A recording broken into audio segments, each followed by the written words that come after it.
Imagine for a moment that you have a habit that you really want to change. Let's say, for instance, you go up to the cafeteria every afternoon and you eat a chocolate chip cookie.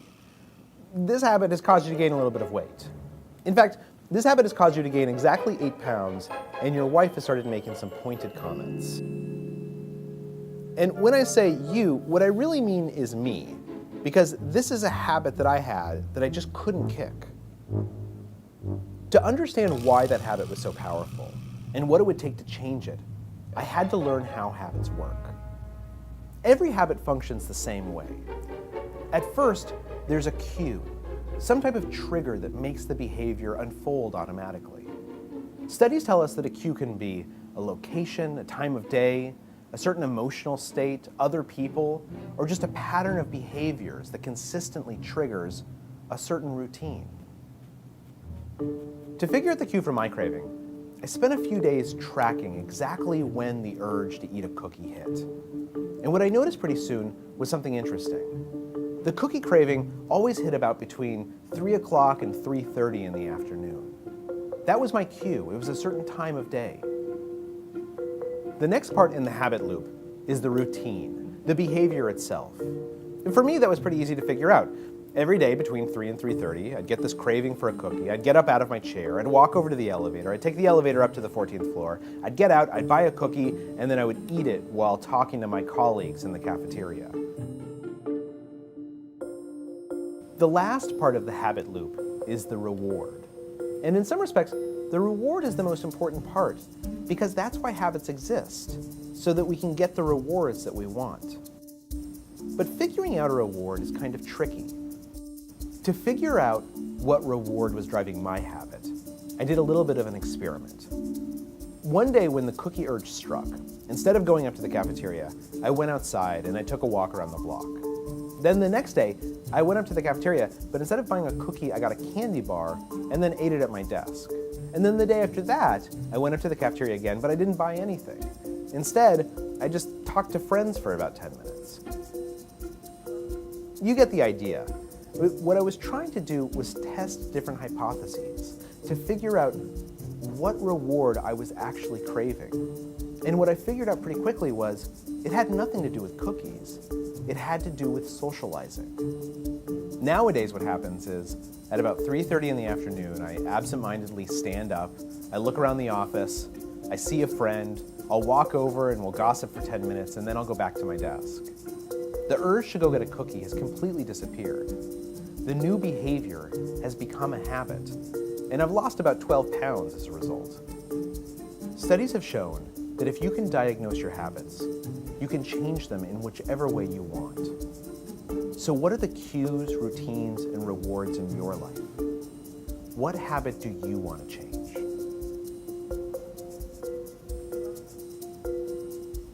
All right, so let's start with the definition of habit, shall we? A habit, or wont, as a humorous and formal term, is a routine of behavior that is repeated regularly and tends to occur subconsciously. All right, moving on. The American Journal of Psychology defined a habit from the standpoint of psychology as a more or less fixed way of thinking, willing, or feeling acquired through previous repetition of a mental experience.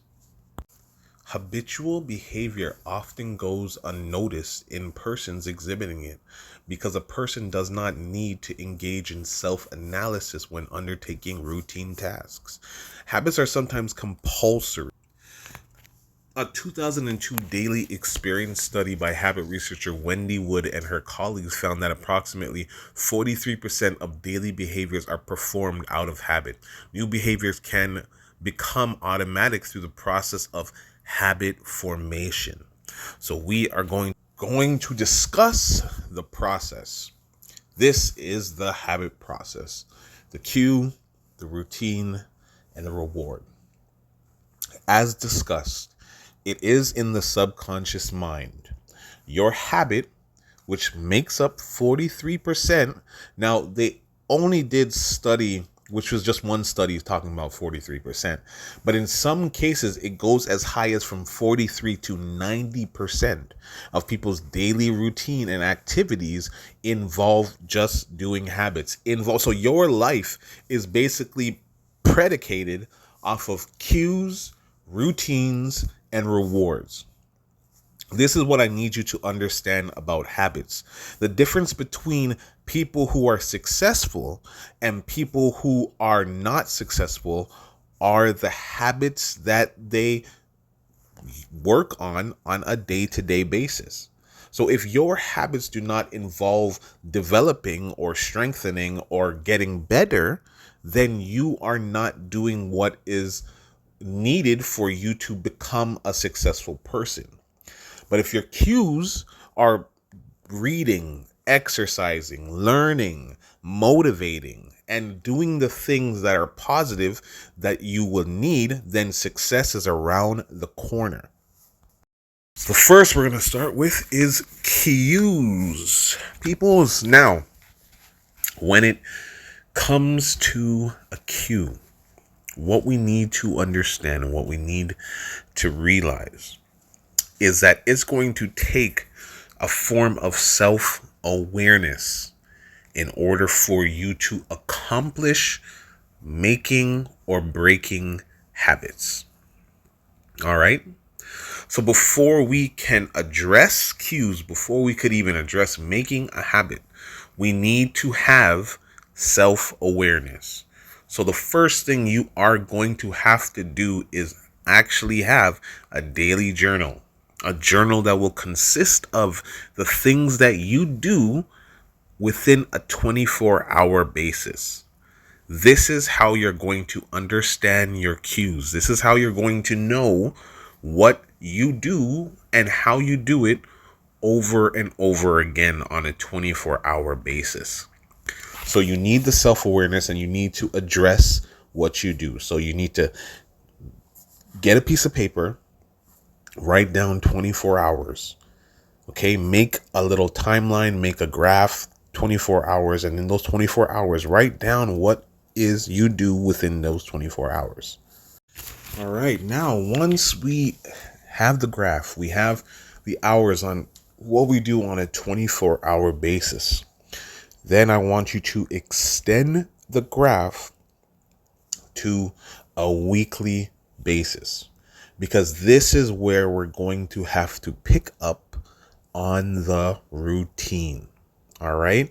We're going to have to figure out what the routine, what the pattern is. Because again, our habits are subconscious, meaning, i.e., autopilot, which is that you have the efficiency from the body to just do the thing that you choose to do without any time restraint, without any energy restraint, without any of those things, because your subconscious level is trying to work for you and not against you. However, your habits will dictate what your subconscious manifests, what you decide to do with your subconscious. So if you are doing routines that are just lazy and really not helping you, like sleeping or eating or doing that stuff, then you are manifesting negative things into your daily routine.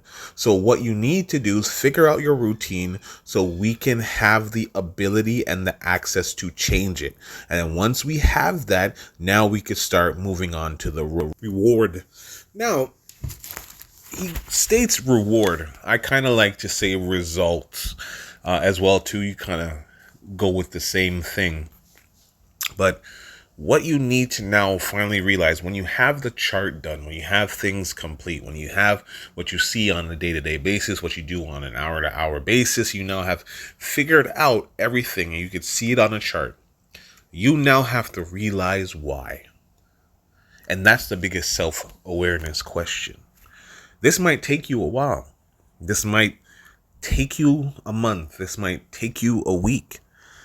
Because we need to really get into the ingrained DNA on why you are doing the things you're doing. Sometimes people act lazy because they're unhappy. And unhappiness, misery, and all that stuff will bring laziness, will manifest you not to want to do things. So you need to really dive in deep to understand why you are doing what you are doing. Well, now once we have all that figured out, you have everything completely understanding from cues to routines to rewards, and you have it all figured out. Now we need to know the mechanics, all right? So the 2190 rule is the basic mechanics when it comes to making a habit and then making that habit a lifestyle. What it means is you'll practice this habit. So whatever you choose to want to do, say you want to work out, you'll practice working out for 21 days. All right. After those 21 days, you're going to have to do it for 90 more days to make that habit a part of your lifestyle, to make that habit ingrained into your DNA so you can now make it automatic. So when you hear people say gym rats and all these people, it's because now they're physically just completely, that's their lifestyle. They've created that habit. So this is how you do it. This is the mechanic. All right.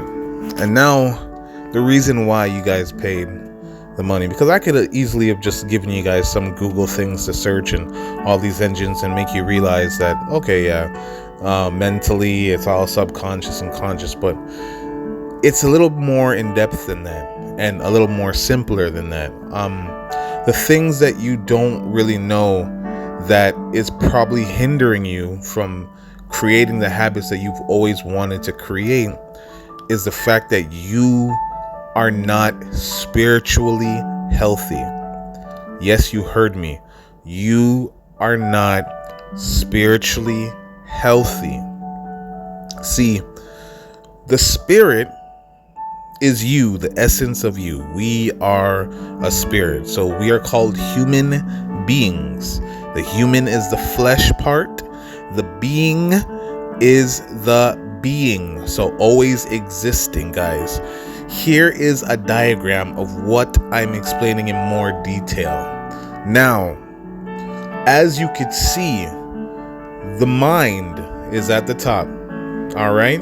And as you see on the slash, it says mind and will, because you have to understand your will is also a part of your mind, your subconscious and everything else. But that is not the sub level of where you start, of where you are. You are the spiritual being. You are the heart.